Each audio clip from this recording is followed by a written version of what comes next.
Entonces, para empezar ya de una vez por todas, les voy a dar la bienvenida primero a Rodrigo, ¿no? Muchas gracias por estar acá junto a Fundación Centro de Atención Psicológica Bustamante 72. Te doy las gracias en nombre del centro por tu amabilidad, por tu disposición. También les doy las gracias a todos, todas, cada una de las personas que se han conectado, que se están conectando, por estar aquí esta noche ya en nuestra cuarta charla de este segundo ciclo de derivas psicoanalíticas, que es un espacio en el que desde la Fundación CAPS, Bustamante 72, hemos intentado poner en diálogo el psicoanálisis con otras disciplinas y saberes culturales en general, en una instancia abierta a todo público. Esta actividad es gratuita, abierta, online, así que intentamos llegar a la mayor cantidad de gente posible, ¿no? En esta ocasión, para hablar acerca del goce, específicamente del goce de la imagen del yo en redes sociales, tema tremendamente contingente, nos acompaña Rodrigo Aguilera Hunt. Y te voy a presentar un poquito, Rodrigo, para quienes no te conocen, te puedan conocer antes de escucharte. Rodrigo es psicólogo clínico de la Universidad Católica de Chile, es magíster en psicología clínica, mención psicoanálisis de la Universidad Adolfo Ibáñez, también es diplomado en filosofía y psicoanálisis en la Universidad Autónoma de Zacatecas y psicoanalista de la Sociedad Chilena de Psicoanálisis, el ICHPA. Es docente de posgrado en psicoanálisis en distintas universidades nacionales e internacionales y miembros de grupos de investigación como Cultura y Psicoanálisis y Laboratorio de Políticas del Inconsciente de Buenos Aires. Es coordinador del diplomado de psicoanálisis, del diploma de psicoanálisis y discurso social del ICHPA y trabaja a su vez como investigador y escritor. Editor de revistas científico-académicas, supervisor clínico, psicoanalista, con atención de consultantes en la ciudad de Valdivia, sur de Chile. Yo soy de Osorno, Rodrigo, así que conozco la zona y la amo además. Y trabaja también, por tanto, en formato online para el resto de Chile y para el extranjero. Así que bueno, Rodrigo hoy día nos va a hablar de un tema muy, muy epocal, muy contingente, me imagino que para todos los que están acá, sumamente interesante, así que no voy a quitarle más tiempo a lo que nos pueda decir Rodrigo y te doy la palabra. Bueno, Ana María, muchas gracias por tu presentación, por tu invitación, por toda la gestión que has hecho durante este tiempo. Y bueno, y a través tuyo a todo el Centro Bustamante 72, que a algunos de sus miembros los ubico un poco y además conozco el trabajo que vienen haciendo. Han tenido invitadas e invitados internacionales de primer nivel, así que cuando recibí la invitación fue un honor de verdad. Así que espero que estar a la altura de lo que ustedes esperan para estos encuentros de derivas. Y bueno, a todas, a todos y a todas las personas que están ahí conectadas, buenas noches, gusto saludarles. Este es un paper del cual hoy vamos a hablar, que publiqué hace un año ya casi en la revista Affectio Societatis, que es de Antioquia, Colombia. Es una revista indexada, vamos a decirlo así, al doctorado de psicoanálisis de esa ciudad. Y por caso yo intenté hacer una investigación de un tema que puede sonar como muy pop, así bien mainstream, así casi como de estos títulos que convocan atención per se. Pero el desarrollo mismo del texto es un texto categorial más o menos denso, en términos de que el abordaje que intento hacer intenta desmarcarse de otros abordajes críticos respecto de la misma materia y entrar por una ruta menos recorrida, diría yo, para el estado del arte que al menos en ese momento había. El título, como ustedes bien ya saben, es acerca del goce, ¿no? De la imagen del yo en redes sociales. Y la perspectiva es una perspectiva fundamentalmente fundada en la obra de Jacques Lacan, este psicoanalista francés que, bueno, muchos de quienes están interesados en el trabajo del Centro Bustamante sabrán que es uno de los autores de referencia, digamos, ¿no? Pero además está atravesado por ciertas reflexiones de filosofía política o politología, fundamentalmente en la obra El Capital de Marx, pero también en otros. Entonces, yo me propuse hacer un análisis que no busca, vamos a decirlo, realizar una crítica moral al uso exacerbado de las redes sociales. Es decir, intento posicionarme no como viejo choto nostálgico de un pasado, digamos, donde no habían redes y la gente de verdad se conectaba consigo misma y hablaba el uno con el otro con una copa de vino en una fogata, cuestión que de todas maneras me gusta y la prefiero, digamos, pero no es desde ahí que escribo, no es desde una nostalgia de un pasado pre-redes, digamos, ¿no? En el sentido de moralizarlas, satanizarlas, como si el mundo fuera mejor sin ellas. Discusión que habría que dar en otro plano, en el plano de las opiniones, en el plano de la estética, en el plano de la ética, que no es el campo de investigación de este paper. No digo que no se pueda trabajar desde ahí el asunto, pero no es mi tópico. Entonces, desde ya, esta no es una crítica al uso de las redes sociales desde esa perspectiva, y además que la principal paradoja que ustedes tendrán que saber acompañar a propósito de ser sujeto de nuestras propias contradicciones es que yo soy un alegre usuario de las redes sociales. Y probablemente conocen el Centro Bustamante o llegaron a esta charla gracias a las redes sociales, digamos. Entonces, en ningún caso es como muerte a las redes, sino pensemos un poco cómo opera el mecanismo del que todos de algún modo u otro participamos, ¿sí? De eso se trata, y no tanto de nosotros mostrarnos desde una periferia, desde una suerte, valga la redundancia, de superioridad moral, como extraterritorialidad, y el resto del mundo está alienado en la lógica de la que nosotros estamos salvados gracias a el cura Jacques Lacan, digamos, ¿no? No, para nada, nadie está curado de espanto acá. Y eso es lo que lo vuelve más interesante, porque hacer una crítica del capitalismo, me adelanto un poco, es hacer una crítica de nosotros mismos también, al mismo tiempo, ¿sí? Y por eso es que el cruce de filosofía política y psicoanálisis además a mí me interesa tanto, justamente porque interpela una dimensión muy particular de la experiencia que nosotros llamamos subjetividad, a veces sujeto, a veces eh, individuo psíquico. Ya vamos a ver que hay diferencias entre esas categorías, pero en ningún caso la crítica a cómo funcionan ciertas cosas en un ámbito macropolítico o ideológico nos deja por fuera de un análisis crítico de la subjetividad, de la que nosotros participamos activamente. Entonces, yo intento levantar ciertas preguntas, que me parece que lo más interesante que puede hacer uno como psicoanalista, como investigador y como clínico, es levantar buenas preguntas, ¿sí? No es lo único que hacemos, pero en parte lo que hacemos consiste en eso. Que introduzcan inquietudes con efectos materiales, ¿no? Es decir, que sean suficientemente potentes como para movilizar. Y en ese sentido yo quiero hacer este cruce entre filosofía política, sobre todo de tradición marxista o por izquierda, si ustedes quieren, y Jacques Lacan. Es un cruce teórico, Lacan con Marx, que podríamos decirlo así, habilita todo un campo de investigación del que participan otras autorías.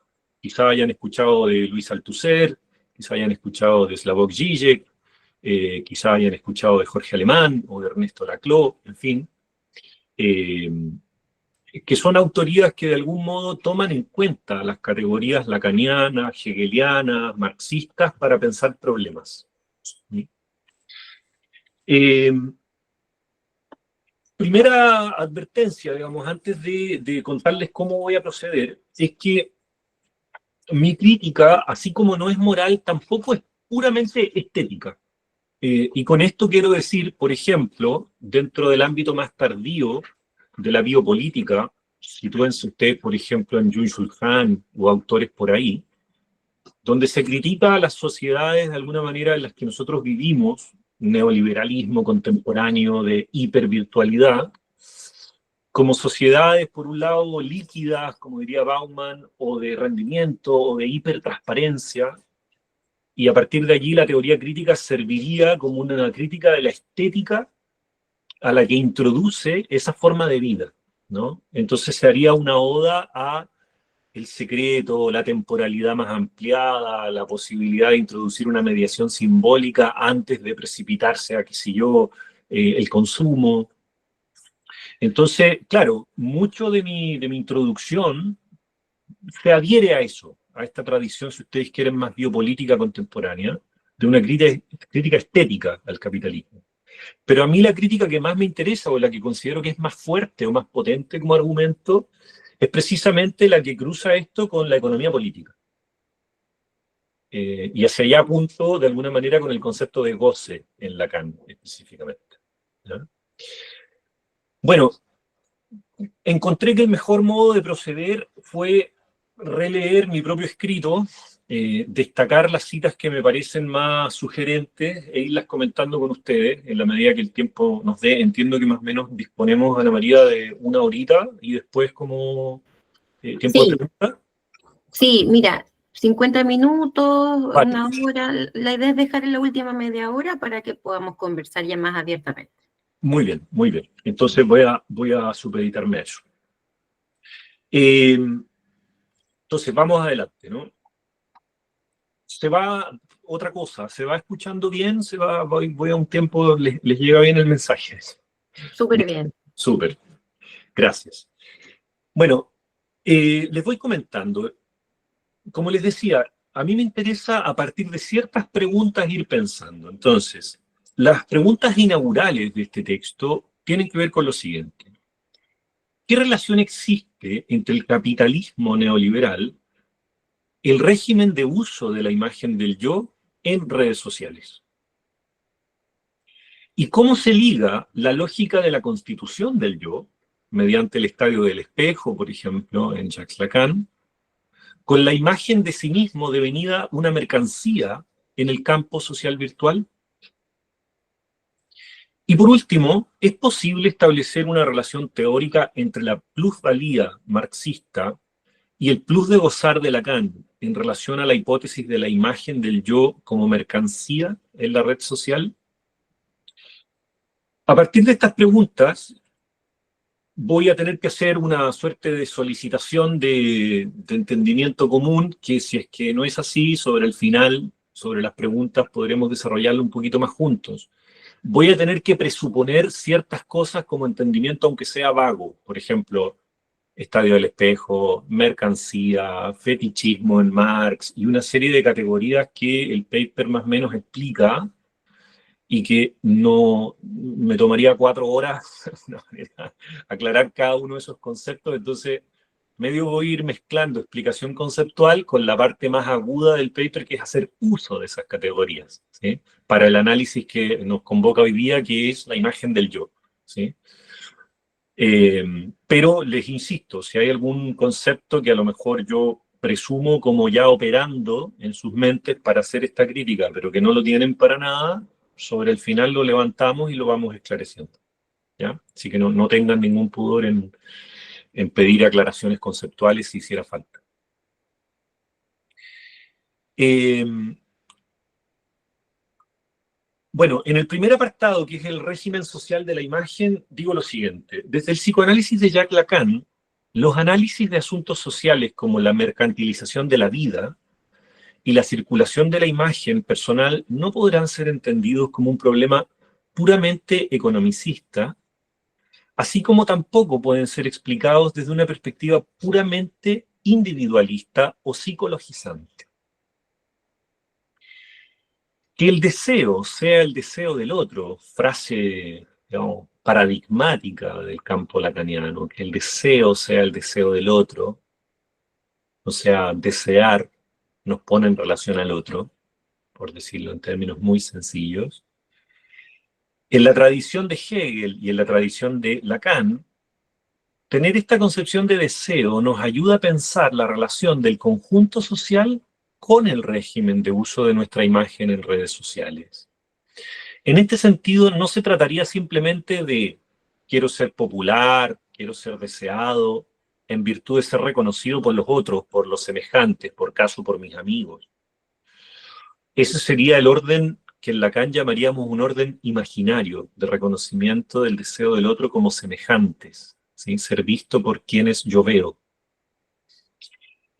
Supongan ustedes, tengo un amigo, le doy like, él me da like de vuelta, nos reconocemos mutuamente, todo bien, todo en orden, reconocimiento imaginario, sino que también yo quiero levantar otro orden del reconocimiento, que sería el orden simbólico, que es una alteridad, si ustedes quieren, radical e impersonal, que con Lacan llamamos el gran otro, que no es simplemente el semejante, que es el orden simbólico, el orden social, el orden del discurso, el orden ideológico, el orden cultural, si ustedes me permiten decirlo.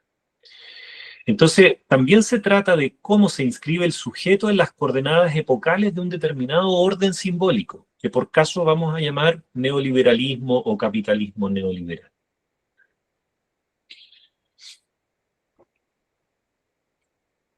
Una conjetura que podemos extraer de este planteo del deseo es el deseo del otro, el inconsciente es el discurso del otro, es decir, la primacía del otro, de la constitución del sujeto, es que la noción de mediación ideológica de la experiencia permite pensar que los usuarios, todas y todos nosotros, de redes sociales, no necesitan creer voluntad, conciencia voluntaria, yoica, en las bondades de una determinada plataforma para estar imbuidas de facto en una determinada práctica social. Es decir, por caso, todos nosotros podemos tener una crítica respecto de cómo funciona algo, podemos tener miramientos y ciertos resguardos racionales contra algo, pero eso no impide necesariamente que estemos imbuidos en ese algo. Voy a dar el ejemplo más famoso y más burdo de todos. Que yo sepa que me tengo que separar de mi pareja tóxica, que nos hacemos mal, no significa que al otro día estoy separado. Que yo sepa que el cigarro me da cáncer, no significa que al día siguiente yo estoy dejando de fumar. Que yo sepa que las redes sociales son un circuito alienante, no significa que al día siguiente no abra mi red social. ¿Sí? Es, básicamente, estoy introduciendo la idea de sujeto dividido con esto, ¿no? Entonces, quizás todos sabemos, racional, voluntaria, conscientemente, que popularidad y amor no son lo mismo, que contactos y seguidores no son lo mismo que amistades en un sentido fuerte de la palabra, que las imágenes que le ponemos filtros no coinciden con nuestra realidad morfológica, que las redes pueden usufructuar de nuestros datos, etcétera. Sabemos todo eso. No obstante, este reconocimiento no impide que estemos imbuidos de facto en el circuito de uso y de goce del capitalismo de la imagen del yo circulante en las plataformas. Hay ciertas investigaciones sobre el capitalismo operante en plataformas digitales que sostendrá que actualmente todo aspecto de la vida social es susceptible de ser gestionado a través de algoritmos y cálculos. Cada vez nosotros estamos más familiarizados con estos conceptos, ¿no? Particularmente con el concepto de algoritmo. A pesar de que quizás no sepamos exactamente qué es, pero medio ya como que suena el algoritmo, ¿no? Justo dije que quería ir de vacaciones al Caribe y abro mi celular y me aparecen ofertas de Latam Paz, ¿no? Bueno, no es tan casual. No es magia, aunque lo parezca. Entonces, en este tipo de plataformas, casi toda nuestra actividad puede ser analizada, lo que se conoce como data science, ¿no? O ciencia de datos. Por gustos, por tendencias, por interacciones, por dichos, por compras, por búsquedas, por mapeos, etc. Por ello, cuando el usuario, por caso, comparte información, se detiene a observar productos en una vitrina o en una página web, o incluso envía mensajes, comillas, privados, aporta datos a las plataformas. Big data, big deal, ¿no? De esto se trata finalmente. Entonces, la famosa frase de cuando tú no pagas por un producto, seguramente el producto eres tú, debería hacernos pensar un poco más. Esto es como medio una introducción para ir ablandando la oreja, ¿no? En el segundo apartado, que llamo biopolítica y dispositivos neoliberales, básicamente es una aproximación, si ustedes quieren, más Foucaultiana al problema, les planteo lo siguiente, ¿no? Considerando estas premisas para lectura de nuestra época, podemos decir, Foucaultianamente hablando, que el signo de alteridad de un poder represivo que levanta nuestras alarmas de resistencia subjetiva es el factor ausente en el poder productivo neoliberal. El poder inteligente, esta va a ser una cita de Byung-Chul Han, justamente al que medio critiqué, pero igual lo uso. El poder inteligente, amable, no opera de frente contra nuestra voluntad. No nos somete, sino que dirige nuestra voluntad a su favor. Es más afirmativo que negador, más seductor que represor. Se esfuerza en generar emociones positivas y explotarlas al servicio de ciertos intereses. Seduce en lugar de prohibir. Esto lo dice en su texto Psicopolítica. Fíjense ustedes que esta frase, ¿no?, que surge de la clásica crítica que en Historia de la Sexualidad 1 Foucault le hace a Freud respecto de la tesis represiva del poder, donde básicamente la noción es que el poder simplemente reprimiría nuestras pulsiones. Lo que están diciendo estos autores biopolíticos es que el poder no solo reprime, no solo dice no, sino en todo caso el poder encausa nuestros deseos hacia determinados intereses económicos, políticos o de poder. En ese sentido, no sería contra nuestra voluntad, sino que afirmando nuestra voluntad, afirmamos nuestra esclavitud a un determinado. Y ahí está la paradoja y la dificultad de visibilizar estas formas de poder, digamos, ¿no? Porque un soberano autoritario con un discurso, digamos, contrario a las libertades personales, etcétera, levanta las banderas de alarma inmediatamente, como de resistencia.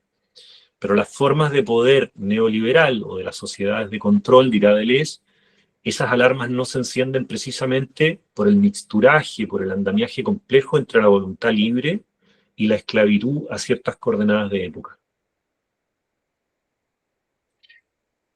Esto es precisamente algo que yo después voy a retomar a propósito de la teoría de discurso de Lacan, donde, a mi entender, la teoría de discurso de los seminarios 16, 17 en más, estoy hablando de finales de los años 60, de Lacan, son, entre otras cosas, la teoría de discurso, por caso el discurso capitalista, que es el que más vamos a analizar, una teoría del poder propiamente psicoanalítica. A partir entonces de la tesis, que es una tesis de Marx, de la subsunción de la esfera psíquica en la esfera de la mercancía y de una sociedad de máxima visibilidad, cabrá destacar y recuperar una obra fascinante que les recomiendo su lectura.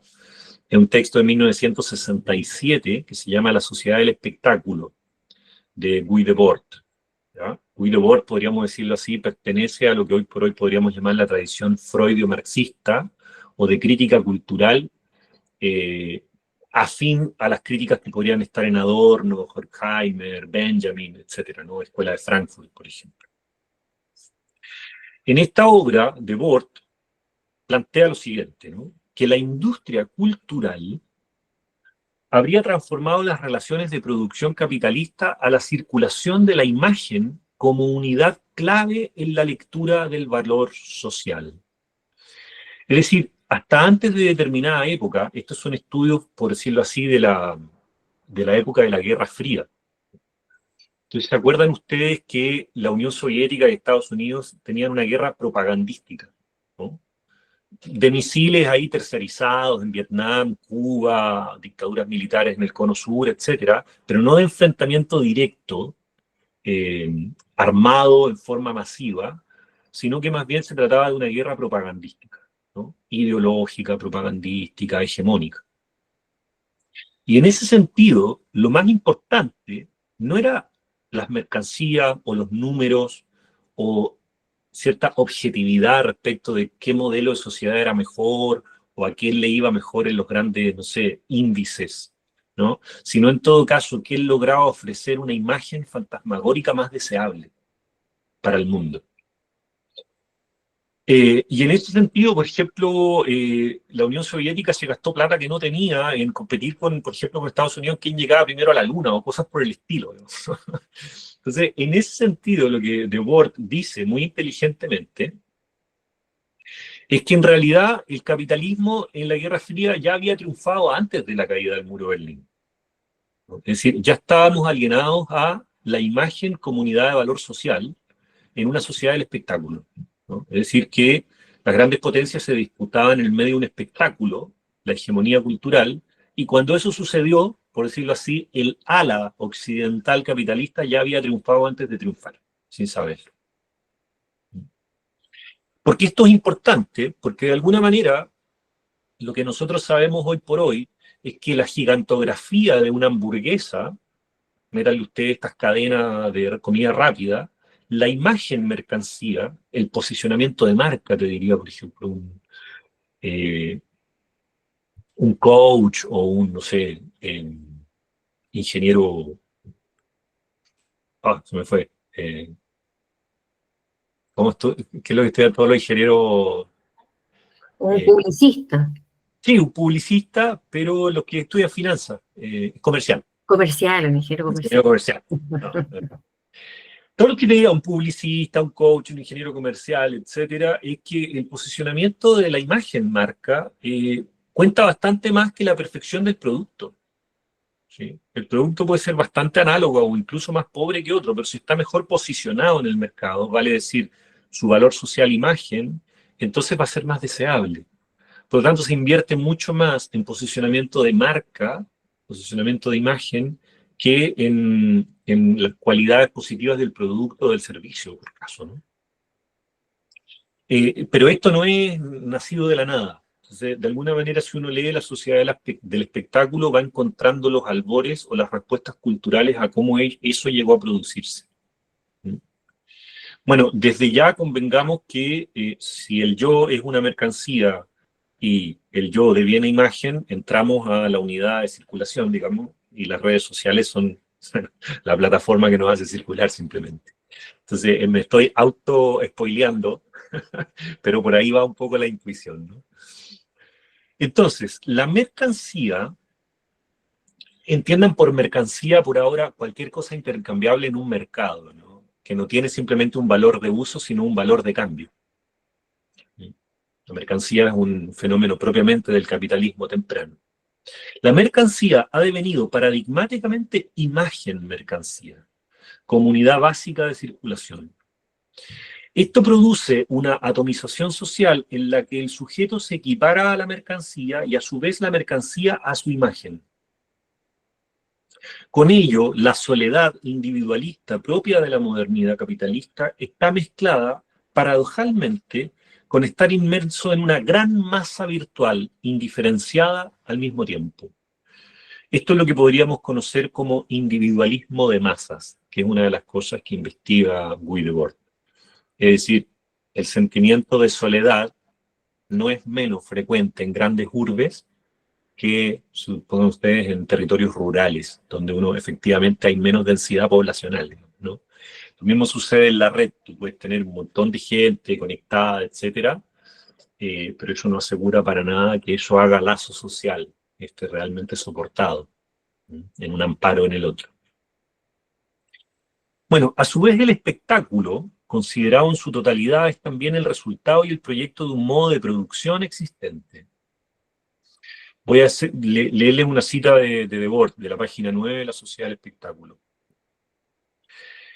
El espectáculo no es un suplemento al mundo real, ni su decoración superpuesta. Escúchenla, esta frase, para quienes sepan de Lacan, escúchenla con Lacan, esto, ¿no? Como Debord es lacaniano. Así como Lacan dice que Platón era lacaniano, bueno, Debord era lacaniano. Antes de que existiera, o sea, Debord no está familiarizado con la obra de Lacan, esto quiero decir, ¿no? No es un suplemento al mundo real, ni su decoración superpuesta. Es decir, el espectáculo no es, está el mundo tangible, tridimensional, objetivo, y sobre ello se monta la imagen, ¿sí?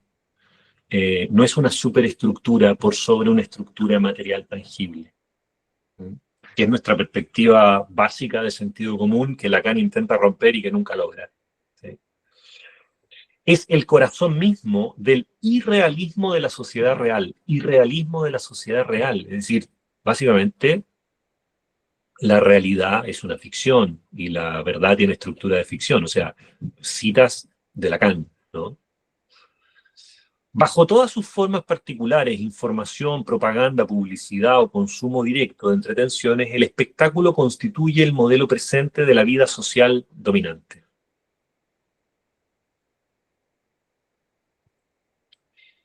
¿No son acaso entonces, acá vienen de vuelta mis preguntas eventualmente para ustedes, ¿no? ¿No son acaso las redes sociales y en particular este régimen transnacional de uso de nuestra imagen un ejemplo de esta lógica epocal dominante? ¿No es acaso el like y la cantidad de seguidores una unidad de valor social algorítmica por cuanto la imagen del yo devino una mercancía? Entremos a Lacan con Marx, entonces. El psicoanálisis y el marxismo son terrenos diversos.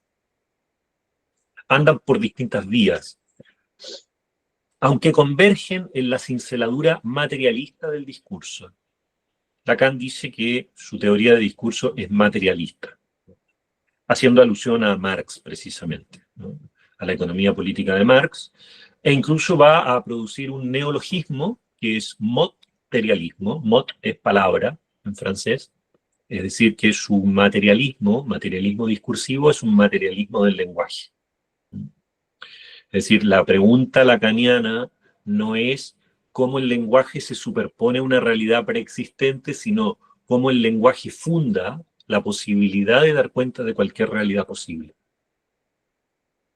En ese punto, esa tesis pone al lenguaje como infraestructura, ¿sí?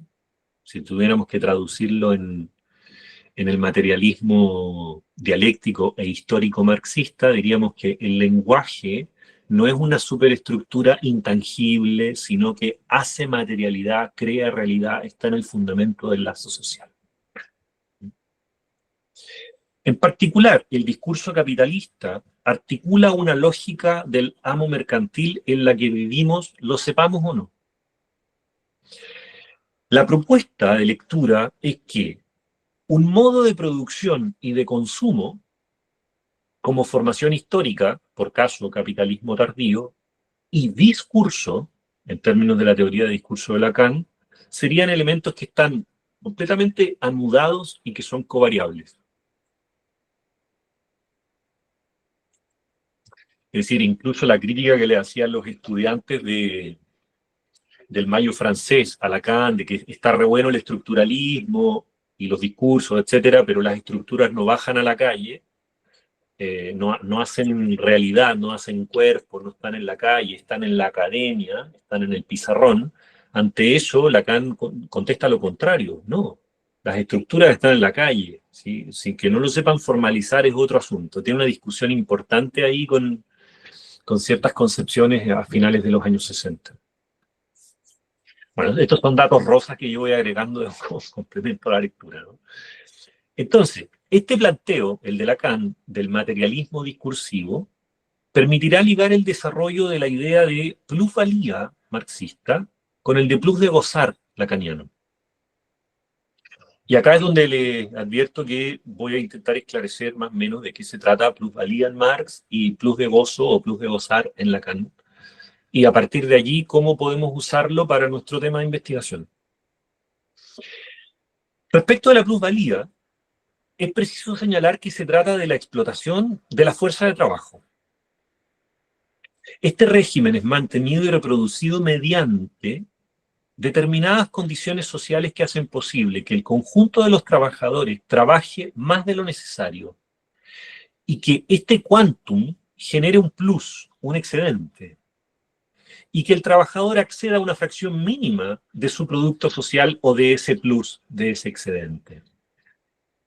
Es el capitalista, que es el dueño de los medios de producción en este caso, el que consume el producto final del trabajo pagando un valor salarial por él, inmensamente desproporcionado a relación con su ganancia.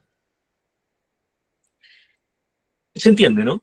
Uno vende su fuerza de trabajo a cambio de un salario, pero yo con mi trabajo genero excedentes de capital que no son devueltos en mi salario, sino que son acumulados por quien me contrata. Ese excedente que no vuelve en el salario, sino que queda en quien me contrata, se llama, ese plus es la plusvalía. ¿Sí?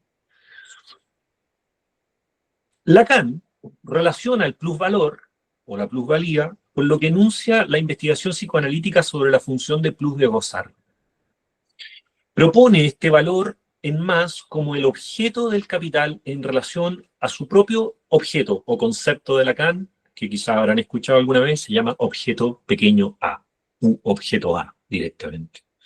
Ustedes saben que a en francés es la inicial de autre, que es básicamente el otro, ¿no? El objeto otro. Uno está acostumbrado, perdonen si ustedes ya están reavanzados de la teoría de Lacan, pero no quiero presumir sobre eso, el objeto A no es ningún objeto del mundo, no es un objeto cósmico que pertenezca al orden del mundo, no es un objeto empírico, no es un objeto tangible, sino que es un objeto teórico. El objeto A, al ser un objeto teórico, justamente permite metaforizar o escribir específicamente en forma matematizada una ausencia. Entonces, si ustedes quieren, es el nombre que recibe una ausencia, una falta, un vacío. Algo que no hay precisamente. En ese sentido, el objeto A es acósmico. Está fuera del orden del mundo. Y por eso, quienes van más adelantados también de Lacan, va a estar muy relacionado con el registro de lo real como lo imposible, como lo que excede a cada discurso, a cada lazo social. El objeto A va a estar muy relacionado con el objeto causa del deseo y el objeto plus de gozo justamente por esto, porque entra en una dinámica propia de lo que conocemos como el fantasma. ¿Sí? Y que después Zizek va a ligar con el problema de la ideología. Entonces, les leo un poquito. Este objeto que metaforiza una ausencia o pérdida se instala como objeto causa del deseo. Es decir, no es hacia donde nuestro deseo se dirige, sino es aquello que causa nuestro deseo. Es decir, estaría a las espaldas del deseo, no de frente. ¿Sí? Yo puedo decir, quiero un Lamborghini, o quiero un plasma, o quiero, no sé, ir al concierto de... Eh, ¿cómo se llama estos jóvenes que los pillaron en el concierto? Bueno, pero bueno, todos esos objetos de consumo, en todo caso, son objetos tangibles a los que el deseo se dirige. Lo que está diciendo Lacan es que el objeto A es justamente eso que no se satisface en cada una de esas satisfacciones. Ese excedente que justamente relanza la apuesta por el deseo. Es decir, ningún objeto de la realidad, ni tampoco ningún significante en el orden del lenguaje puede dar cuenta en forma total y cabal del objeto A. Y precisamente por eso es que tiene que ver con el deseo. Porque no se colma. Bueno, por ello estaría en la lógica dialéctica del plus como exceso y pérdida, tan ligada a nuestro concepto de goce. Su razón aquí, la razón del objeto A, es la ilusión de recuperación de una pérdida que ubicamos como el efecto del significante sobre el viviente. Es la falta inaugural que produce al objeto que cae como metáfora de lo perdido. En este sentido, el plus de gozar es homólogo a la plusvalía en cuanto a expropiación. Acá el concepto de homología es crucial. Entre plusvalía y plus de gozar hay una homología. ¿Qué significa? Que imaginariamente no se parecen en nada, pero la lógica es equivalente. ¿Mm? A diferencia de una analogía, la analogía es dos cuestiones que se parecen mucho, incluso en lo visible. ¿Sí? Ah, mira, es como, este es parecido a este. ¿Sí? Eso es como visible, es imaginario. Una homología es lógica, no es visible, ¿no? Incluso un objeto matemático, supongan ustedes en topología, una hoja arrugada a una hoja estirada, ¿sí? Por decirlo, lo estoy simplificando mal, ¿no?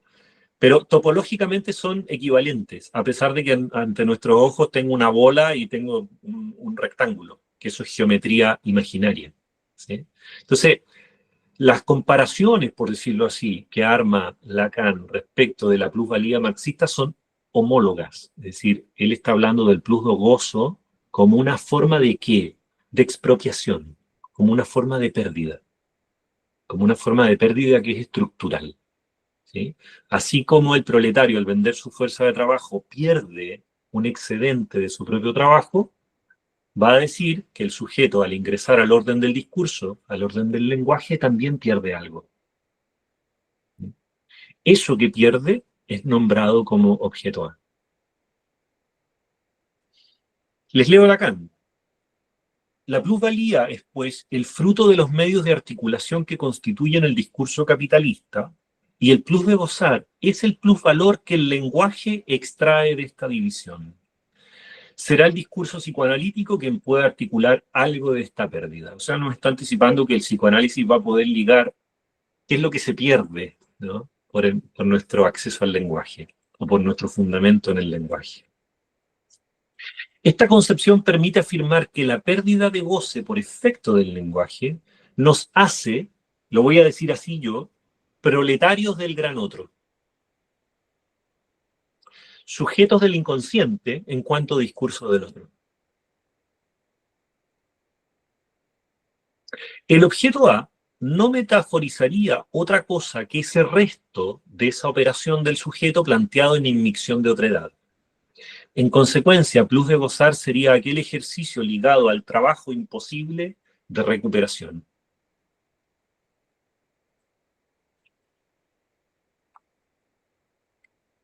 Pienso yo, esta es la parte, si ustedes quieren, la que acabo de leerles, la más categorial densa del texto.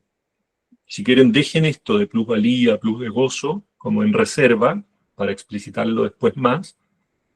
Pero creo que quizás con las citas que vienen puede medio como irse esclareciendo, aunque sea intuitivamente.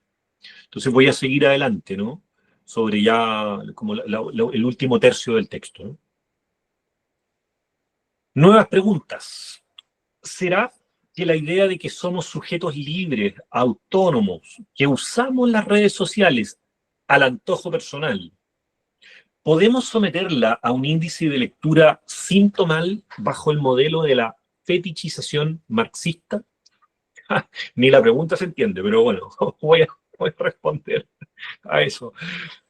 Para abordar dicha inquietud, puntualicemos que para Zizek el fetichismo, porque acá está explicitado, ¿qué sería fetichismo? Quizá algunos de ustedes conozcan más el concepto de fetichismo medio por Freud, ¿no? Como esto, como de solo me excito con el zapato de punta, ¿no? Como de alguna manera como sustituto del falo faltante y toda esta teoría del fetichismo más freudiana. Pero en rigor la teoría del fetichismo que vamos a usar aquí es de fetichismo de la mercancía de Marx, en la cual dice que la fascinación por los objetos, por las mercancías, como si las mercancías tuvieran un valor en sí mismo de suyo, oh, esto vale esto, es muy valioso, lo que desconoce ese efecto como de brillo, para decirlo medio en lacaniano antiguo, como de brillo fálico, como de gran valor de un objeto, no está dado por las cualidades del objeto en sí, sino que está dado por la relación que tiene ese objeto con todos los otros objetos circulantes y con los mecanismos que produjeron e hicieron posible la emergencia de ese objeto. Entonces, cuando uno queda fascinado con las bondades de un objeto, lo que uno reprime o desconoce son las condiciones de producción de ese objeto.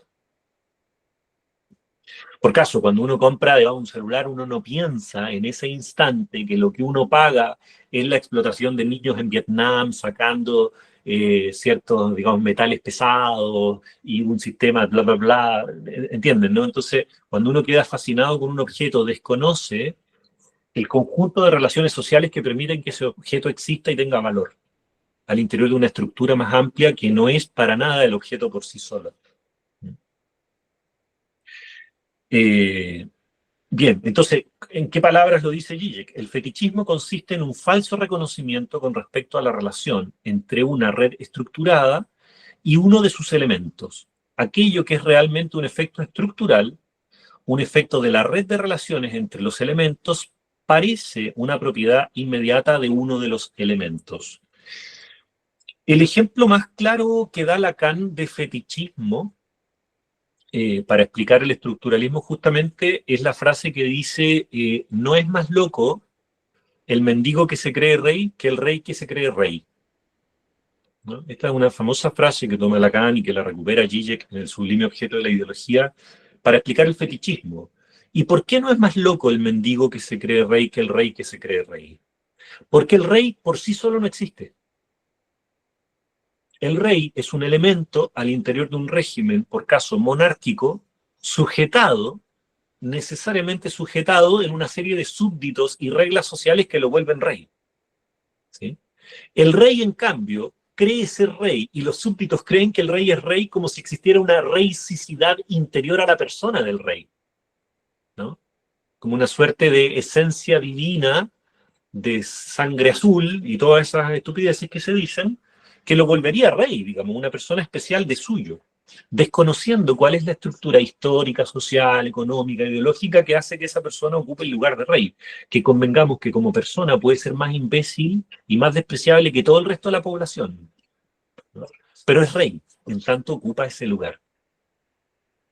Entonces, si el régimen monárquico se ve fuertemente cuestionado por un acontecimiento histórico, por caso, el rey deja de ser rey. Y ahí aparece la imagen de el rey está desnudo. Es decir, el efecto de fetichismo se cayó. ¿Eh? Bueno, en buena medida lo que hacemos los analistas con muchos elementos de la vida de nuestros analizantes es cuestionar ciertos efectos fetichistas. Pensar, yo soy así, las cosas son así, y medio uno las somete a un análisis estructural e histórico y va viendo que hay condiciones para que las cosas sean así. Que no son así en sí mismas o por sí solas. Y si es así, pueden ser diferentes. Bueno, para revelar entonces el efecto fetiche se trataría de comprender que se trata de un efecto de verdad producido por la estructura y no por uno de sus elementos en forma aislada. Esto es la base de la teoría del significante. Un significante por sí solo no significa nada si no es puesto en relación con otros. De allí la idea lacaniana de que en el síntoma se juega una verdad en las fallas de un campo de saber supuestamente unificado. Así como el fetichismo de la mercancía de Marx, aquel supuesto brillo trascendental del valor de los objetos en sí mismos eclipsa el régimen de dominación que está inserto en la cadena social productiva de los mismos. Las imágenes, entre ellas la de nuestro querido yo, devenidas mercancías en el capitalismo tardío, operan como libre circulación de bienes, belleza, éxito, alegría, lo que queramos mostrar, eclipsando el sistema de dominación como demanda del otro, que implica esta circulación de sí mismo como esclavo u objeto de dicha red. La consecuencia es que el usuario entrega su imagen a cambio de reconocimiento, nunca del todo logrado, del deseo de existir para la alteridad en el sistema. En resumen, el sujeto neoliberal deviene objeto igual mercancía igual imagen. Y con ello el régimen de circulación del imaginario en redes sociales responde al fetiche de la libertad como usuario, que encierra el secreto de la forma de su producción sintomática, que sería la explotación capitalista de la imagen. Entienden que el efecto fetichista, en este caso, sería que yo soy un usuario libre y autónomo de las redes. Lo uso a mi antojo, la red es simplemente una herramienta para mis intereses voluntarios y conscientes. Ese es el efecto fetichista. ¿Por qué efecto fetichista? Porque desconoce la demanda del otro en el campo social, las coordenadas sociohistóricas que me hacen participar de cierto circuito de circulación de la imagen con todas sus características. Pero se necesita para que algo se sostenga de ese efecto fetichista, que nos hace pensar diariamente, hoy día tengo ganas de publicar de nuevo o de mostrar tal cosa. Y mañana de nuevo. Entonces, ahí está la lógica, digamos, de la relación entre síntoma, inconsciente, fetichismo, etcétera, que obviamente yo estoy siendo muy grosero, muy rápido en el esclarecimiento de estas cuestiones, pues las quiero dejar sugeridas simplemente para el diálogo final. Entonces, una lectura sintomal revela justamente las fisuras de esta estructura, revelando el efecto fetichista y con ello permitiendo una lectura crítica de la mercantilización de la imagen del yo, que en sí misma no tiene valor. Esa es la gracia, ¿no? Que la imagen del yo por sí misma no tiene valor por fuera de un sistema que la pone como centralidad de valor.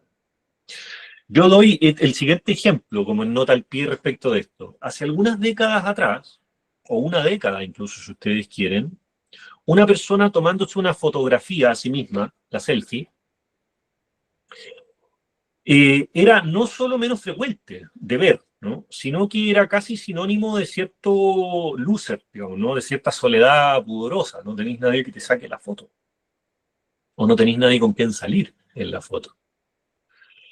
Hoy por hoy, muchas personas, incluso si tú le ofreces, te saco la foto yo, te dicen que no. Prefieren la selfie.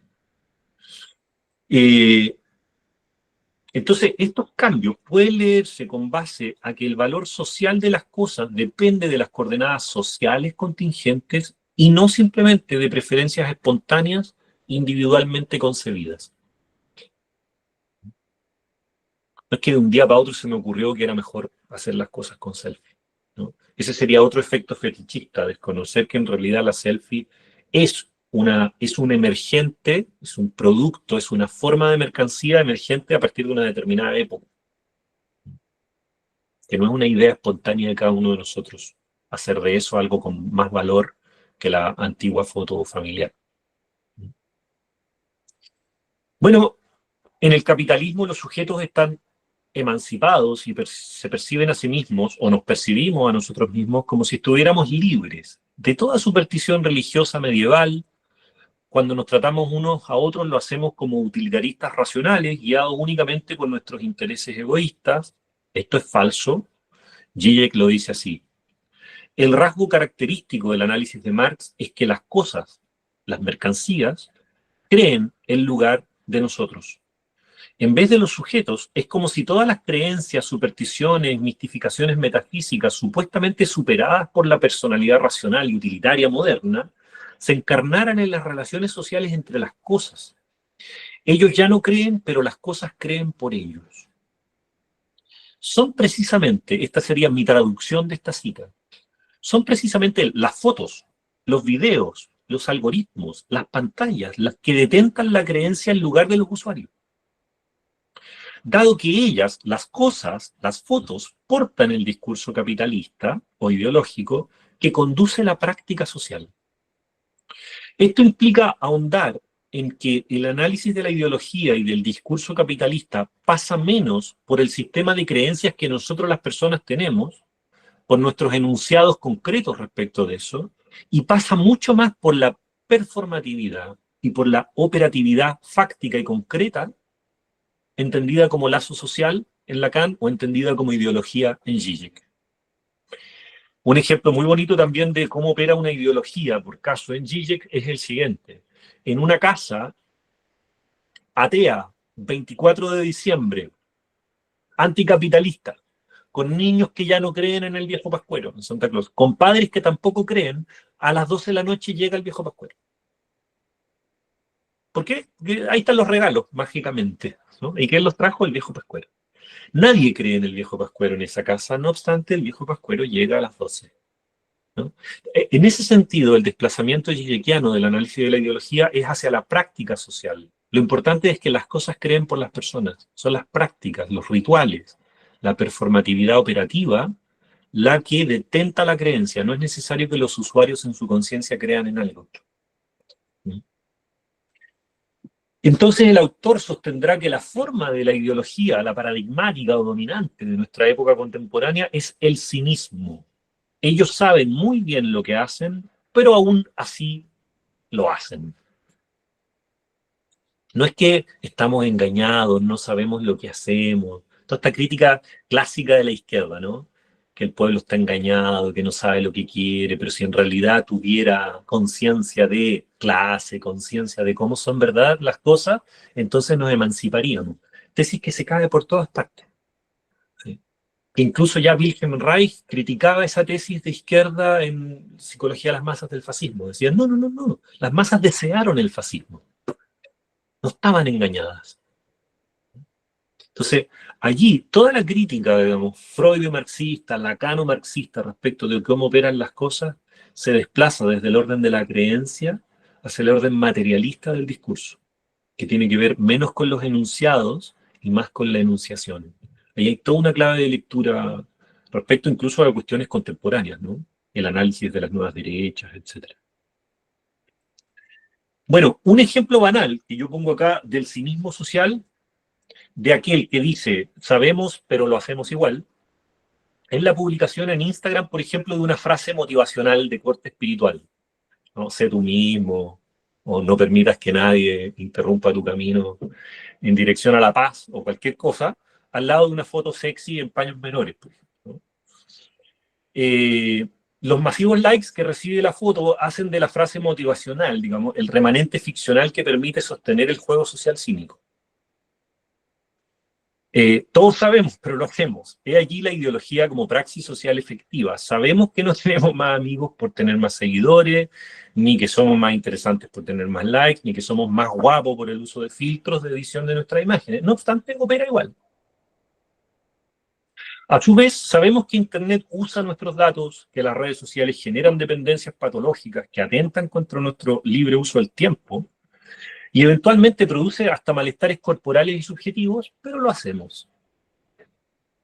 Este circuito revela una estructura social que evidentemente no da cuenta de las particularidades de un caso a caso, por ejemplo, con remanentes clínicos. Yo no hago casuística clínica acá. Pero permite leer ciertas implicancias masivas de un discurso epocal. La definición de discurso en Lacan es una forma de lazo social que no necesita de palabras y que genera efectos estables y masivos. Entonces, se trata de una praxis social cínica.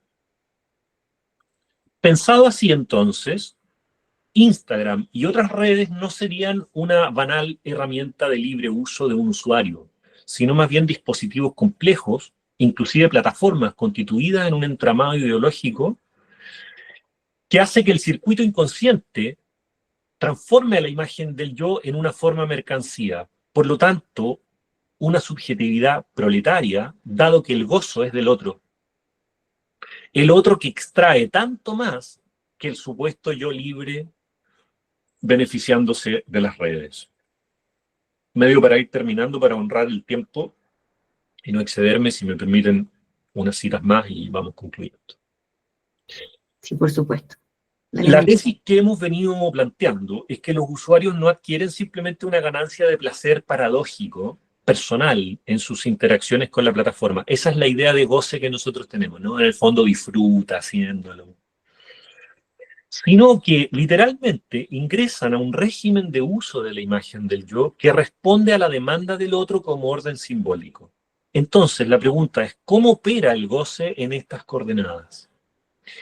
El goce en la obra de Lacan, en mi lectura y la de otros y otras, no respondería a un emergente del organismo individual, no tiene que ver con un real biológico que queda inmune del campo simbólico del significante.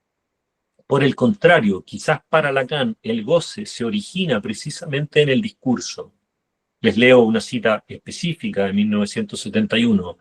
Él no es solo hecho, sino efecto del discurso. ¿Se acuerdan también de la frase, quienes conocen algo de la obra de Lacan? Que no hay discurso que no sea del goce. O sea, el discurso es para explicar distintos regímenes de goce, distintas formas de circulación del goce. Y cada uno de ellos tiene una forma específica de circulación del goce. El discurso del amo, de la histeria, de la universidad, del analista y el discurso capitalista, que son los 5 discursos que él analiza. Entonces, yéndonos específicamente al discurso capitalista, se trataría más bien para Lacan, estoy hablando del goce, que lo escrito es el goce. Ergo, por lo tanto, el goce jamás es un dato inmediato o sencillo. Sea como fuere, es evidente que no se origina en el cuerpo y nada tiene que ver con la biología. En efecto, el neologismo extimidad fue inventado por Lacan para referirse al goce. Desde esta perspectiva, el goce es lo que nos es más próximo, comillas, más propio, siéndonos sin embargo exterior o ajeno.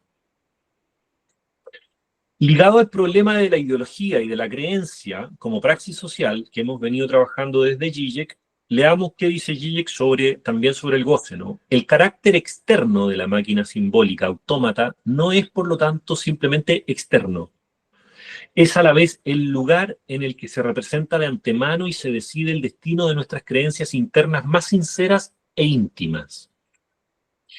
Se fijan que aquí el concepto de extimidad viene a justamente dar cuenta del modo en que el usuario se relaciona con la red social.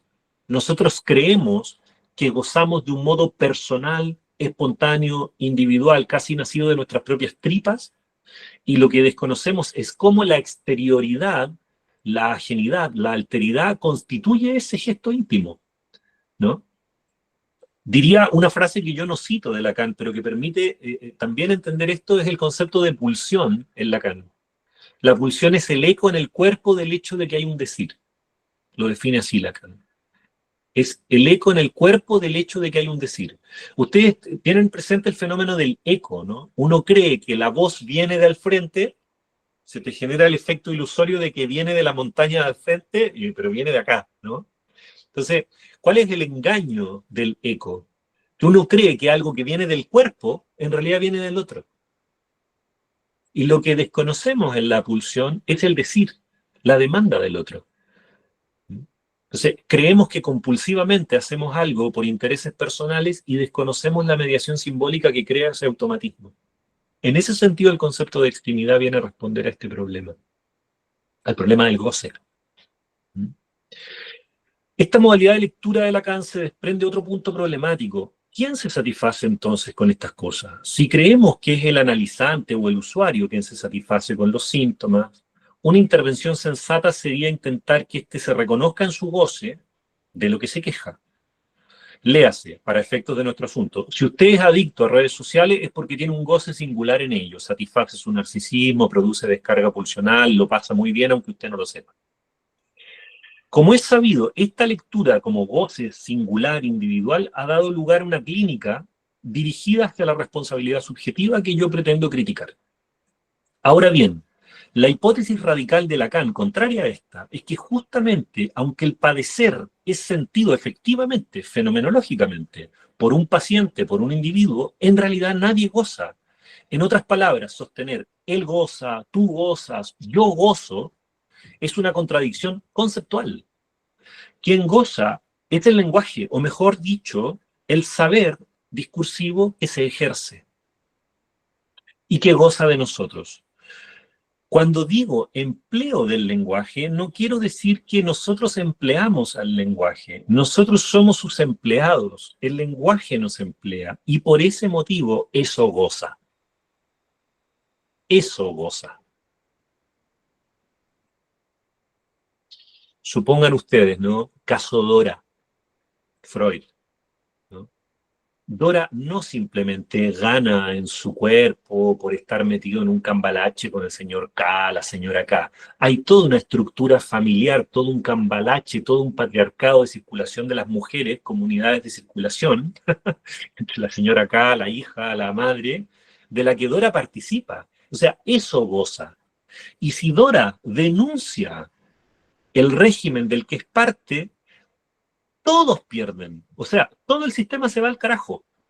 Eso es lo interesante del psicoanálisis entendido como goce del otro, ¿no?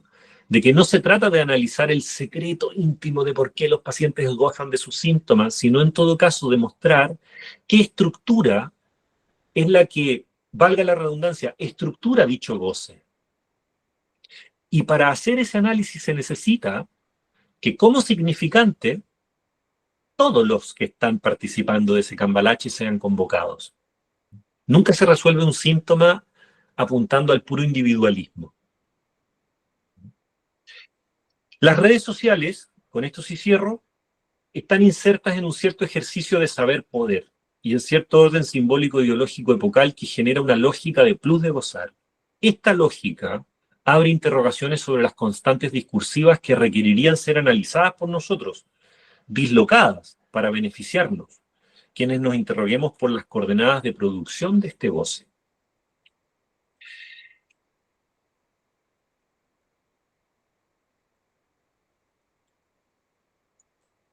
Me estoy saltando cosas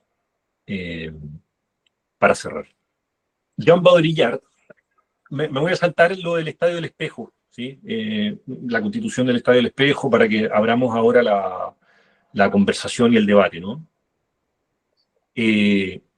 Lo que sí me parece provocativo sería cerrar con una cita de Baudrillard que dice lo siguiente, un texto de 1980, que el ideal especular o el régimen social de la imagen se mantiene en la especularización y se refuerza desde la sociedad, que en la era del simulacro impone amarse a sí mismo. O sea, en palabras sofisticadas está diciendo que la demanda del otro sea ámate, haz circular tu imagen, que ese sea el mandato superyoico, goza, ¿sí? De modo que, por ejemplo, la publicación exacerbada de selfies o de cualquier otra forma de publicación de sí tendría por función realizar ensayos del yo, usando estas autofotos, entre otros recursos, como soporte narcisista de unificación corporal y puesta en circulación del yo ante la mirada del otro semejante y del otro con mayúscula impersonal de la ideología. O sea, imaginario y simbólico. Sin embargo, al ser un objeto que comienza a circular en el mar de imágenes de Internet, la selfie también estaría en el circuito de la hipervisibilidad, volviendo estos intentos o estos ensayos del yo un espectáculo de mercantilización de la imagen. El efecto de ello es un imperativo de vigencia. Es un imperativo de vigencia. Hay que ver más y producir más imágenes. Sabemos que la lógica del capital, como máquina impersonal, como máquina amoral, opera con una única máxima: reproducirse a sí misma. De ahí que una imagen circulante no es más que un n+1 en el espectáculo sin fin. Es decir, si uno sube una publicación y es exitosa, a lo único que te obliga es a subir pronto otra que sea más. Quizá lo último que yo podría decir es que el show debe continuar. Bueno, muchachos, muchachas, conversemos. Muchas gracias, Rodrigo.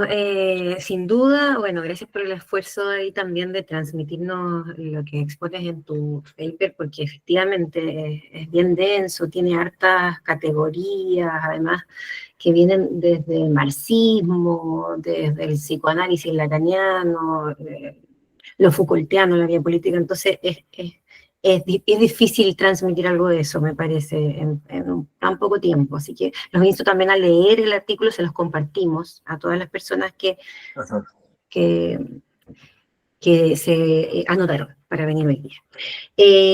Yo tengo un par de preguntas, pero en honor al tiempo, quizás si alguien quiere comenzar, le cedo la palabra al público, ¿no? A propósito del espectáculo. Dale, María.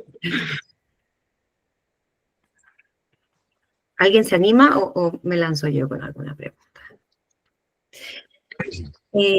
Mira. No, perdona, no está de más decir que las preguntas pueden ser como muy categoriales, así de los conceptos que uso, así como ustedes pueden tener otras aproximaciones a este mismo asunto o problema, y me encantaría también escuchar así como salirme del paper, por decirlo así, y conversar más llanamente, como para que nadie se inhiba a conversar, que no tiene las mismas categorías que el paper usa. ¿Sí? Así lo hacemos más entretenido también. Sí, súper. Iba a hacer mi pregunta, pero la dejo en la cola. Voy a darle la palabra a José Pablo y luego a Javier. Dale nomás, José. Súper. ¿Se escucha bien? Sí. Sí. Hola, José Pablo. Hola, Rodrigo. ¿Cómo estás? Gracias Bien. por tu presentación. Estuve bien atento, digamos, había muchas ideas dando vueltas, pero bueno, todo el rato me quedé pensando en algo bien en particular que quizás está como medio tangencial a lo que planteaste, quizás no está como en el núcleo de lo que era tu interés, pero me llamaba la atención cuando trabajabas como esta noción del objeto A como una ausencia, ¿no? Que es como se lo suele trabajar. Mira, no tengo bien armada la pregunta, la voy a decir como me salga, pero pensaba, porque hace un tiempo estuve leyendo un libro de Edelstein, que era de elementos para el psicoanálisis, y él planteaba, claro, el objeto A como ausencia, pero que también tenía otra dimensión, que es como la creación de una dimensión de valor. Y claro, ahí él tiene como esta hipótesis, como esta conjetura de que el objeto A de Freud era el psicoanálisis, y de que el objeto A de Lacan era el objeto A. Digamos, como que esa es como un poco el diagnóstico o hipótesis que él maneja. Entonces, lo que quiero apuntar es cómo se podría pensar quizá el objeto A como creación de una dimensión de valor en estas redes sociales, que por lo que quizás puede parecer algo como contradictorio a lo que se quiere plantear, ¿no? En el sentido de que me estás hablando de que las redes sociales, claro, como que están al uso del capitalismo, pero que también quizás tienen la posibilidad de una creación de valor, digamos, donde los demás pueden compartir quizás alguna creación con otros en esa dimensión de valor. No sé, pienso en un paciente que quizás justo por las redes sociales puede compartir, no sé, sus maquetas musicales y por ahí trabajar esa dimensión de valor que se sale de esa línea del trabajo imposible de recuperación, de la ausencia, y por el otro lado como que trae otra dimensión bueno, de la creación de una dimensión de valor. Entonces, me entró como por ahí la pregunta, ¿no? Por eso te decía, quizás no es tan nuclear a lo que planteaste, pero la dejo ahí como entre comentario, pregunta. Claro. Ahora, sin duda, es que es muy pertinente, porque si el objeto A simplemente fuera una ausencia, bueno, a nadie le importaría. Es decir, uno podría decir es una ausencia, Mm, pero no es una ausencia ingenua, no es una ausencia sin efectos positivables, vamos a decirlo así. No es pura negatividad el objeto A. ¿Sí? O sea, metaforiza una ausencia, pero que casualmente motoriza y vehiculiza el deseo. ¿Mm? Si ustedes lo piensan en términos muy concretos, por ejemplo, todo el ámbito del capitalismo financiero, de la especulación, del valor, no está basado en ningún elemento tangible tridimensional. Es decir, una empresa puede pasar a partir de elementos puramente contingentes y accidentales que a veces ni siquiera tienen que ver con la empresa misma, de valer millones de dólares a estar en quiebra de un día para otro. ¿Sí? No tiene que ver con las cadenas productivas, con la cantidad de personal contratado, ¿entienden, no? Entonces, que el objeto A no sea un objeto tangible, tridimensional o cósmico, no significa que no permita leer materialmente efectos en el mundo. ¿Mm? De hecho, el capital como abstracción social del valor, si nos ponemos marxistas, es lo mismo, ¿no? El capital, una de sus formas de presentificarse es el dinero, pero el capital, en rigor, va al lugar de objeto A, o sea, es un objeto real, ¿no? En ese sentido. Si lo pensamos clínicamente, el objeto A vehiculiza al fantasma, es decir, todas nuestras añoranzas, nuestro lugar en el mundo, nuestra relación con los objetos de la realidad están vehiculizadas por la idea de que en esos objetos voy a alcanzar determinada posición, ¿no? Por lo tanto, el objeto A motoriza efectos positivos, por decirlo así, crea una realidad concreta y mueve al mundo, ¿sí? Por lo tanto, en ningún caso el objeto A sería pura negatividad en el sentido de ausencia o falta de objeto, ¿sí? Eh, Más bien incluso podría estar ligado a la idea de Agalma, por caso, ¿no? Que se trabaja, por ejemplo, en Sócrates, Platón, para pensar eso que supuestamente el objeto guardaría como valioso en su interior, ¿sí? El secreto o la verdad, ¿no? Un secreto valioso que estaría dentro de algo.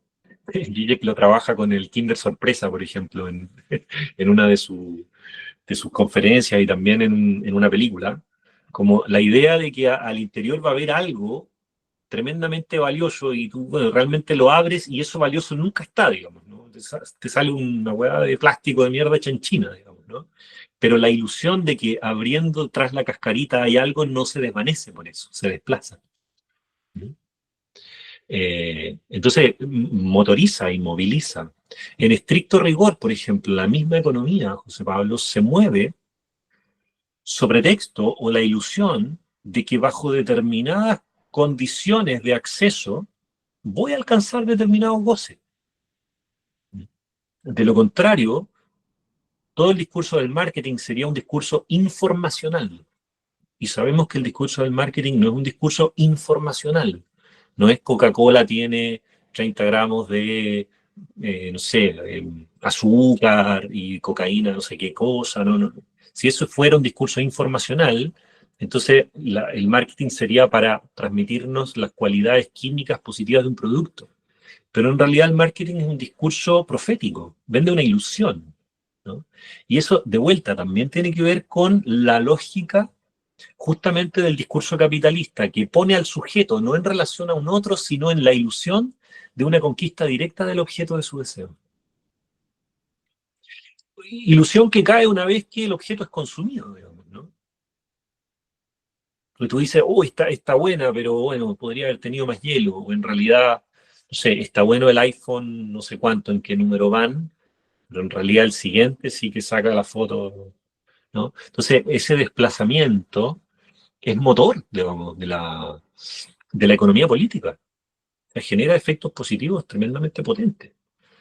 Eh, Ahora, si por efectos positivos estamos también hablando de que hay cuestiones que circulan de una manera valiosa, por ejemplo, alguien que hace música, etcétera, o cualquier otro elemento a través de redes, sí, sin duda. Por eso yo decía que mi crítica en ningún caso era valórica o moral, ¿no? Es decir, considero, por ejemplo, que hay la mayoría de los Instagram que yo sigo que me dan unidades de valor y de valor simbólico incluso, ¿sí? Cuentas buenas, con buenos contenidos, etcétera. Entonces, por lo tanto, el secreto de la cuestión no está en el contenido solamente, sino en la forma. ¿Mm? Mm. Es que lo que pensaba, como a la par de lo que vas planteando, es que todo esto de las redes sociales, de la virtualidad, tiene como esa doble, como una paradoja, ¿no? Por un lado tiene lo del goce del capitalismo, si se quiere, pero también habilita como un aparataje simbólico donde se puede crear una dimensión de valor. Por ejemplo, esta misma revista donde tú publicaste tu artículo, te habilitó a poder crear una dimensión de valor en lo social, digamos. Sí, pero una unidad de valor que pertenece a un cierto nicho de consumo, por casos psicoanalistas, freudomarxistas o interesados en crítica cultural, Mm, pero que en ningún caso nos permite tener una potencia dislocante del régimen, de producción de ese valor o de redes. Porque si claro. fuera así, yo ya estaría muerto, o ya mi paper estaría prohibido, Mm, o esto estaría siendo censurado, digamos, por YouTube. No, o sea, efectivamente, nosotros lo consideramos valioso, piola, y nos permite de alguna manera hacer un poco de teoría crítica de la acumulación, pero sabemos que buena parte de lo que nosotros hacemos contribuye a la acumulación de crítica y no a una crítica de la acumulación. O sea, en ese sentido no pienso que por la vía de las redes sociales se va a hacer la revolución, ni publicando papers de crítica del capitalismo le estamos rascando siquiera eh, algún órgano importante al régimen de producción y circulación de valor, ¿no? Por supuesto, no me da lo mismo de qué hablemos, cómo produzcamos, cómo generemos conceptos, porque sí creo que eso tiene efectos materiales y nos permite hacer cosas que nosotros consideramos valiosas, pero por sí solas no tienen mucho más potencia, José Pablo, porque así como tú le asignas un cierto valor al paper que yo escribí, para otro es basura. ¿Mm? Y efectivamente, puede pensarlo así, mm, porque tenga razón. mm. Súper. Gracias, Rodrigo. Vale. Gracias, José. Javier, dale nomás. No te escuchas. Ahí sí. Sí, probando ya, súper. Hola, Rodrigo. Hola, hola.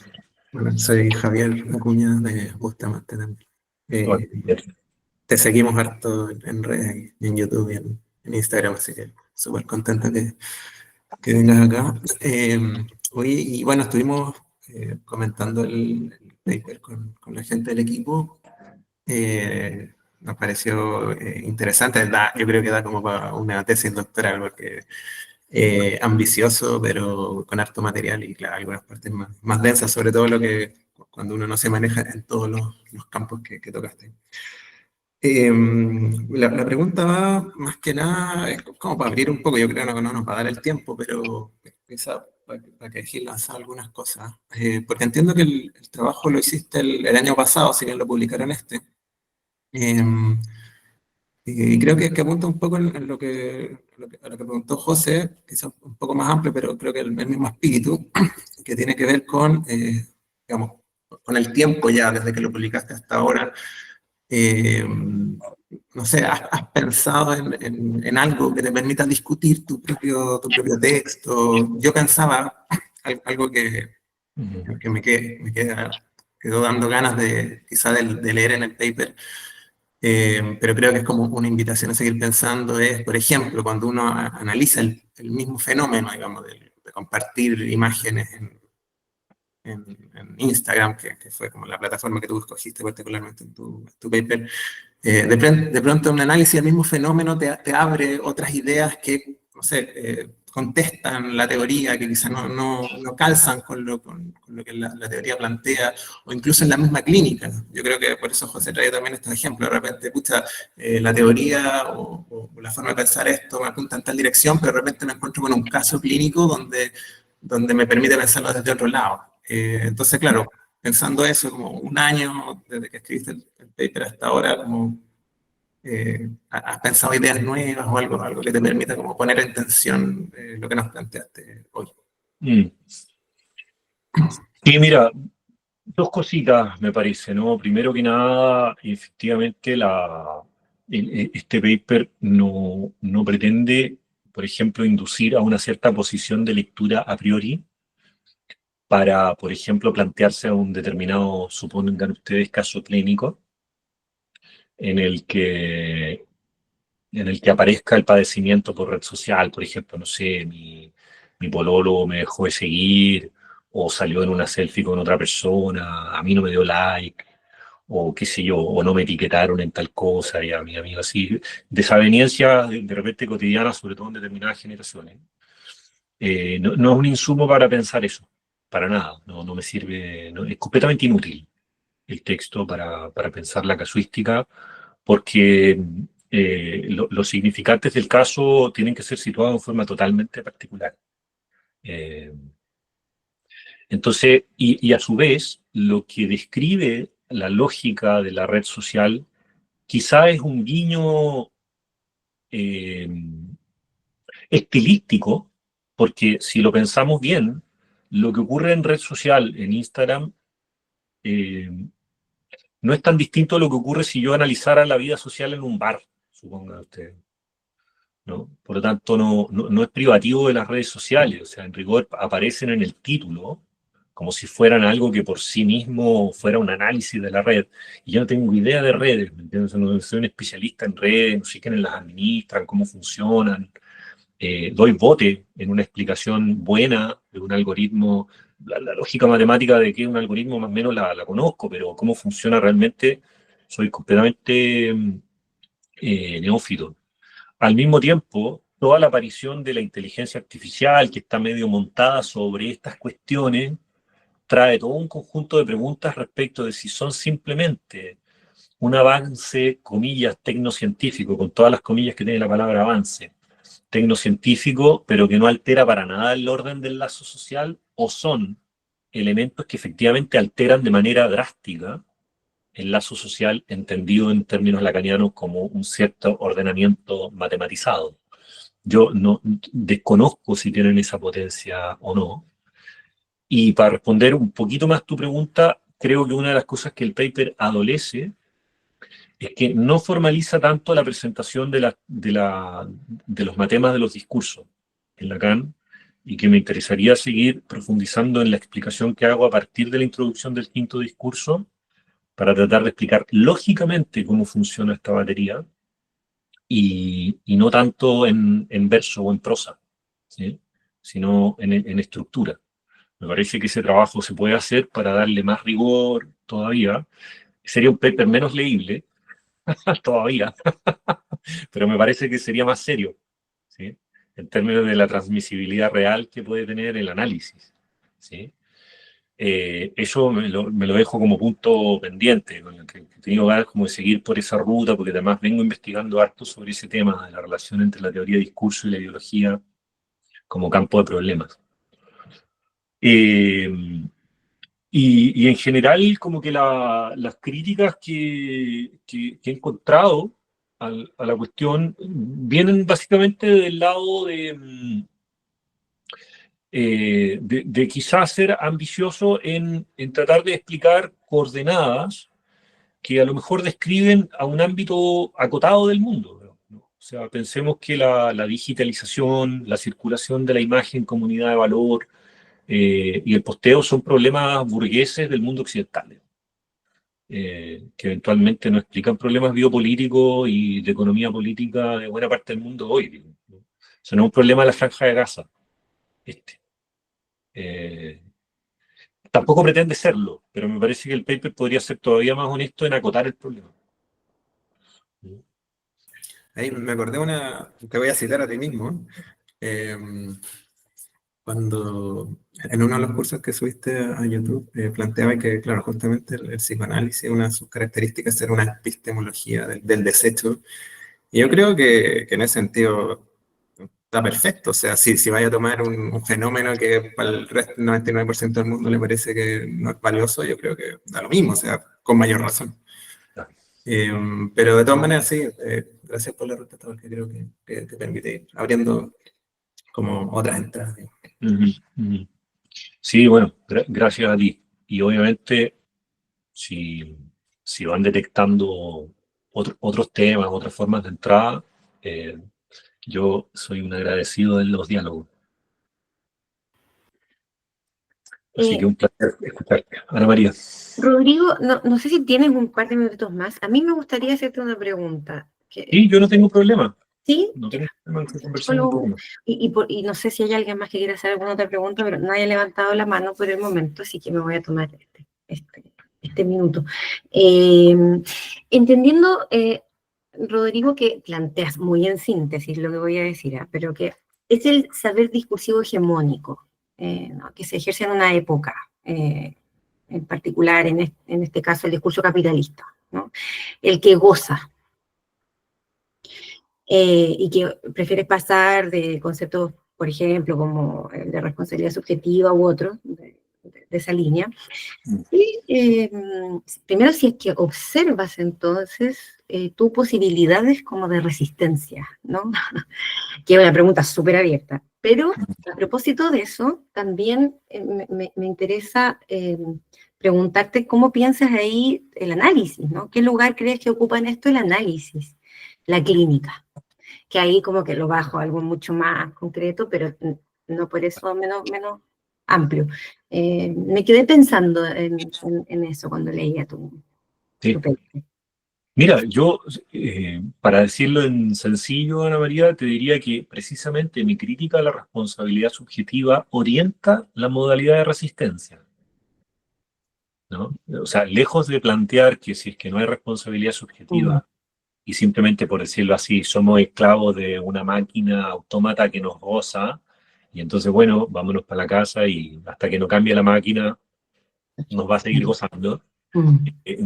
Intento no arribar a esa suerte de pesimismo cínico, ¿sí? Sino justamente hacer de esa batería crítica una orientación para la subversión o la resistencia, ¿sí? Que justamente cuestione la idea de que las personas disfrutamos ontológicamente, individualmente o bioquímicamente de la mayoría de los objetos de consumo que organizan la vida neoliberal, para justamente denunciar cuáles son las coordenadas y flujos epocales, económicos, financieros, especulativos, tecnológicos, etcétera, que van produciendo las condiciones de posibilidad de eso, que generan efectos en una subjetividad individualizable y en un cuerpo imaginarizable como unidad. No es que el síntoma o el padecimiento o los efectos gozosos no se padezcan en un cuerpo. Precisamente el gozo justamente es el discurso que hace cuerpo, que genera cosquillas en el cuerpo, lo dice incluso Lacan, ¿no? Por lo tanto, me interesa esa dimensión particular, me interesa la dimensión corporal, me interesa la dimensión clínica y me interesa la resistencia, pero precisamente orientándola por este lado. Y si me permites, como en el ámbito clínico, es un poco lo que yo sugería muy rápida, burdamente, como a propósito del caso Dora, ¿no? Que precisamente si Freud hubiera sido más audaz en cuestionar la demanda del padre primero, arrégleme a esta niña que está haciendo ruido, ¿Para qué? Porque el padre, ¿qué quería? Que Dora dejara de tener síntomas para que el sistema anduviera, ¿no? Entonces, cuestionar el síntoma es alterar un régimen de gozo. ¿Sí? Entonces, ya la puesta en forma de la demanda entró deficiente al no cuestionar el deseo del padre, ¿no? O al menos la demanda del padre. Y luego Freud se identificó muy rápidamente en la transferencia con el lugar del señor K como supuesto objeto de deseo de Dora, sin cuestionar cuáles son los precipitados heterocentrados, patriarcales y machistas que suponía esa tesis transferencial. Entonces, me parece a mí que el discurso del analista como contrapropuesta, que el deseo del analista como contrapropuesta, que el cuestionamiento a cómo se producen los saberes y en relación con eso los regímenes de goce, es un modo de producir psicoanálisis, ¿sí? Y de revelar cómo es que Dora participa de un saber que le trasciende, pero que le compete, donde el otro goza. ¿Para qué? Para interrumpir ese régimen. Y la interrupción de ese régimen va a producir efectos subjetivos situables en la persona Dora, vamos a decirlo así, como comillas, individuo, cuestión que sabemos que es medio una ficción en psicoanálisis, pero es una ficción material, por lo tanto, existe. Entonces, no sé si logro responderte, Ana María, pero en el fondo mi crítica de la responsabilidad subjetiva no es una desresponsabilización o una pérdida de subjetividad, sino un modo de encarar el problema por una estrategia distinta. Sí, claro, y pones ahí además, entiendo como interesante, ¿no? Esto como un poco una salida a esto, entre comillas, el discurso del analista, o sea, en contraposición quizá al discurso capitalista, poniéndolo muy en simple, ¿no? Pero, Sí. Bueno, eso tampoco lo desarrollo en el paper, pero también es otra apuesta teórica importante. Súper. Y vamos a la última pregunta, Rodrigo, y te liberamos, porque estamos súper entretenidos con esto. Así que última preguntita muy breve. Creo que estaba Camila, ¿no? Sí, Camila. Muy chiquitita. Camila. Muy chica. Gracias. Hola, Rodrigo. Hola, Camila. ¿Qué tal? Bien, gracias. Muy de zapa esta pregunta en realidad, con lo que mandaron de lo que escribiste y lo que pusiste finalmente hoy. Me queda la pregunta de si quedó algún concepto o alguna frase o algo que te haya quedado dando vueltas como un pendiente a dónde ubicarlo en el trabajo que tú hiciste. No sé si me explico, ¿no? En ese, Tú dices como algo que no alcancé a poner hoy día y que está en el paper, no sé si entendí bien. No, sí me explico. Dale Que cuando, por ejemplo, a mí me pasa que cuando escribo algo relacionado con la clínica y la teoría, etcétera, me queda pendiente un concepto en particular que me queda dando vueltas y no supe, y me quedo de dónde lo puedo haber ubicado o con qué se podría relacionar este concepto que no fui capaz como de integrar, o que en realidad sí lo puedo haber tocado, pero prioricé otros conceptos por tal y tal razón. Algo como bien práctico en la teoría de la escritura, ¿no? Sí, claro. Claro, bueno, yo creo, Tami, que es lo que medio ya respondía, ¿no? De que me parece a mí que la teoría de discurso está esbozada, pero no está planteada formalmente. Por lo tanto, si quisiera andar a trabajar el discurso capitalista y cómo el discurso capitalista hace del lugar agente, ¿no? Si ponemos a la gente, digamos, ¿no? Como el sujeto dividido en el discurso capitalista, que es una inversión del discurso del amo, la pregunta sería, ¿dónde va el yo como imagen mercancía? ¿Va en la gente, va en el otro, va en la producción, va en la verdad? ¿Está en el lugar del amo? O sea, es necesario plantear que los lugares y los elementos de los discursos, cuando tú analizas un fenómeno concreto, formalizar la relación entre lo fenoménico y lo estructural lógico no es sencillo. O sea, nos exige un proceso reflexivo que no sea simplemente, bueno, capitalismo hace que nos autoexplotemos y todas estas cosas que se pueden decir y que nadie cuestionaría porque de facto medio la vemos, ¿sí? Pero formalizar eso es más complejo. Entonces, ahí yo siento que el paper adolece de esa mediación entre una teoría formal de los discursos y el análisis fenoménico de la situación que intento dar cuenta. Ujú. Sí, lo pensaba justamente en ese sentido como de alguna idea a desarrollar, así como algo medio en la línea de algo más ambicioso, podríamos decirle, que es lo que tú mencionabas de los discursos. Gracias. Claro, claro. Bien, bueno, a mí me encantaría seguir conversando acerca de esto, pero ya estamos pasados de la hora. Se nos hace siempre súper breve este espacio cuando se dan conversaciones así interesantes. Alguien levantó la mano, pero no sé si se equivocó o quería realmente decir algo. Sí, no.